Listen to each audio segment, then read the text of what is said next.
Okay, friends, happy Thursday. Thanks for joining us here at noon. I'm Felicia Lawrence alongside meteorologist Sean Ash, and we're prepping for some extremely cold weather. Yeah, and it's kind of a 1-2 deal here. Of course, a lot of people talking about the weekend snow that is still on deck for us here. But before we get to that, we have to go through the cold as well, Felicia. And so this time tomorrow, what we'll show you is going to be much different than what we have now. I want to show you this expansive winter storm watch. And then you see the winter storm warnings that are expanding as well. And these will eventually work into central and southern Indiana. And the watch itself may be expanded to the north. You see the extreme cold warning.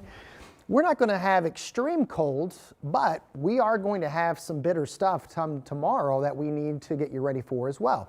Clean sweep on the radar, temperatures in the 20s. It's a relatively quiet, kind of typical late January day for us here. Kids get out of school, it's going to be some high clouds, west wind, we're in the low 30s.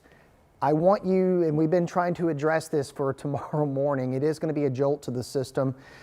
Temperatures on the top, wind chills on the bottom. Notice that we stay in the single digits much of tomorrow, and those wind chills for the metro area are going to be in the 10 to 15 below range. The numbers will be colder as we go to the north, and we want you to be ready for that as well. So that's what's coming on. Show you these wind chill temperatures as we go into tomorrow morning. Take a look here. Yeah, harsh stuff, and that's why we think we're going to have school delays tomorrow morning. It's going to stay bitter going into the weekend. Then we're going to throw some moisture on top of this cold air, and that's when we'll get into the snow. We'll talk about that and the impacts we expect ahead in your forecast. All right, Sean, thank you so much. And this is kind of a tough story. This afternoon, 9 people and 5 animals are without a home after a house fire on the near northwest side. It happened around 2:30 this morning near 20th and Tibbs. Police say they found a fire in the home's basement when they got to the scene. And while fighting the fire, parts of the first floor collapsed, forcing crews to evacuate. The fire continued to spread throughout the home. Luckily, no one was injured, and the cause of the fire is still under investigation. In an update now, authorities are identifying the man police say was burned alive in Delaware County. According to the sheriff's office, DNA revealed 58-year-old Michael Greer of Shelbyville died in the car fire. Family shared photos with us, these photos here. Investigators found Greer's body after someone reported the fire on December 14th. Authorities have charged 5 people in this case. Court docs say one woman facing charges told police something bad happened inside an Indianapolis home.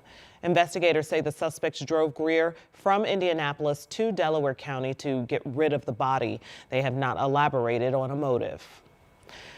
And a woman was airlifted to a hospital in Dayton, Ohio after she was shot in Richmond, Indiana. Police tell us it happened around 2:30 yesterday afternoon. They believe the 30-year-old woman was shot in an alleyway between North 16th and 17th Streets in Richmond.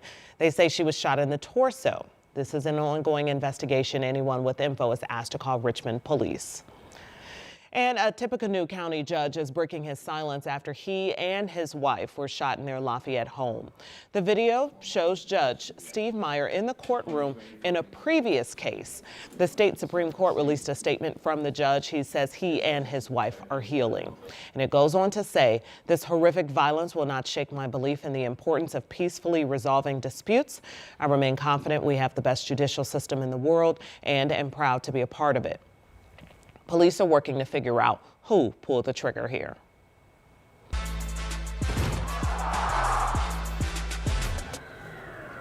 All right, what's that statement? What did Curt Cignetti say? He said, I win, Google me. Well, in honor of that statement holding true, when you Google Curt Cignetti, this is what pops up. It says, yep, he won.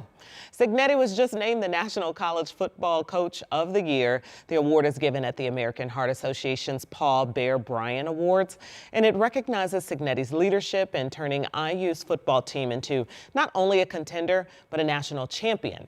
This as the championship celebration continues down in B-Town. Fans got the chance to meet Fernando Mendoza and hang out with IU's new hardware. Logan Gay was there to see it all. The Hoosiers didn't come home empty-handed. The national championship trophy is here in Bloomington, and its first stop is here at the Kroger's. And IU fans are getting their own first look. Hundreds of people wrapped around the store, not for groceries, but for a chance to stand next to this, the National Championship Trophy. As you get closer, it's like more surreal. It's just like, this is a college football trophy, and it's in Bloomington, Indiana. It's so awesome, so sick. I think it means everything to Bloomington. It means everything to the state, and it means everything to the people. This is massive. And it's in Bloomington to stay. An organizer tells 13 News around 1,500 IU fans made it through the line to see the 24-karat gold-plated trophy. It stands 36 inches tall and weighs 50 pounds, with the gold alone weighing 20 pounds. Some fans waited more than 45 minutes just for a photo, and they say it was worth the wait. It's pretty massive, actually. Yeah, it's massive, that's for sure. Bigger than I expected. It's just the culmination of all the hard work that they've been putting in, so I just want to see it. You know, as a big football fan, it's a piece of history that I didn't know would ever come here, so I'm glad that it's here. For this couple, the moment is full circle. They've been IU football season ticket holders for 50 years. It was hard to be dedicated for many years.